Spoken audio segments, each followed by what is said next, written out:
आखिरकार पूरे मिस्र में ये ऐलान कर दिया गया कि जो जादूगर सबसे ज्यादा माहिर हो वो फिरौन के दरबार में हाजिर हो जाए।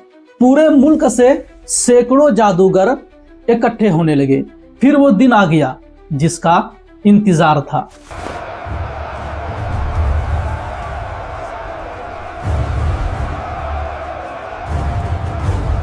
एक बहुत बड़ा मजमा लगा और हजारों लोग जमा हो गए।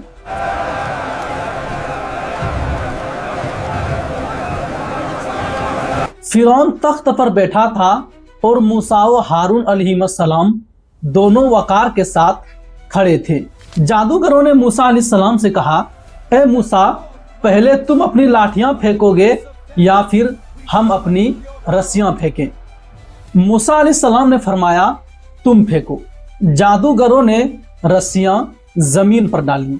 लोगों ने देखा कि वो रस्सियां रेंगने लगी और सांपों की तरह हरकत करती हुई नजर आई। लेकिन पता है ये जादू था और आंखों का धोखा।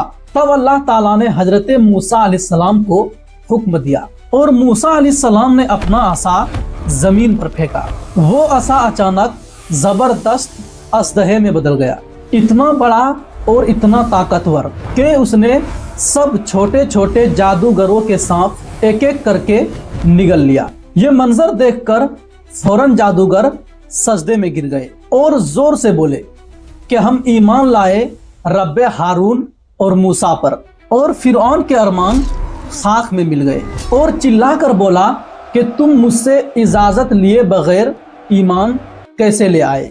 फिरौन ने जादूगरों को सख्त सजाएं देने का हुक्म दिया। ये तमाम वाकयात होने के बाद फिरौन ने मूसा अलैहिस्सलाम की कौम पर जुल्म और ज्यादा बढ़ा दिया। तब अल्लाह ताला ने मूसा अलैहिस्सलाम को हुक्म दिया कि फिरौन को समझाओ, अगर वो बाज न आया तो मुल्क पर सख्त अजाब आएगा। लेकिन फिरौन ने मजाक उड़ा दिया।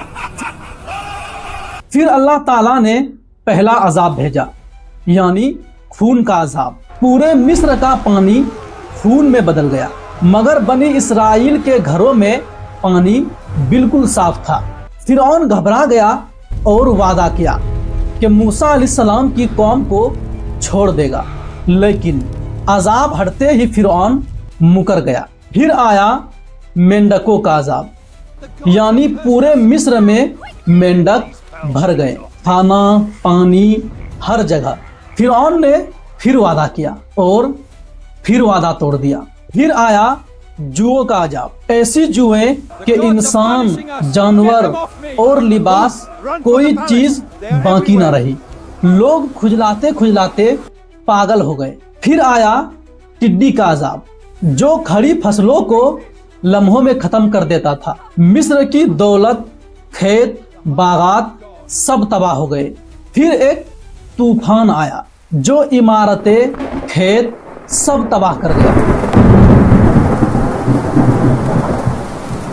आखिरकार अल्लाह तबारका व ताला ने मूसा अलैहिस्सलाम को हुक्म दिया कि ए मूसा, बनी इसराइल को लेकर रात के वक्त मिस्र से निकल जाओ। मूसा अलैहिस्सलाम ने बनी इसराइल को जमा किया और रात के वक्त निकल गए।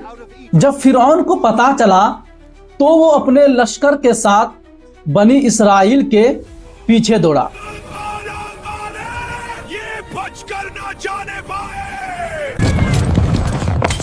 एक तरफ समंदर और दूसरी तरफ फिरौन का लश्कर।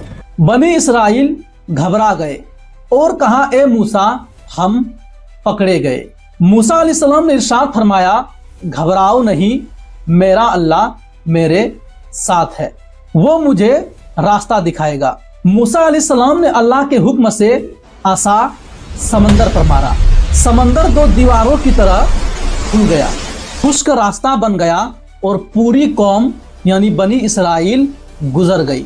जब फिरौन और उसकी फौज समंदर में दाखिल हुई तो अल्लाह ताला ने पानी को हुक्म दिया और मौजें आपस में मिल गई। اور فرعون اپنی فوج کے ساتھ ڈوب گیا۔ بنی اسرائیل نے فرعون سے چھٹکارا تو پا لیا تھا، لیکن بنی اسرائیل کو یہ پتا نہیں تھا کہ آگے چل کر ایک بہت بڑے امتحان سے گزرنا ہوگا،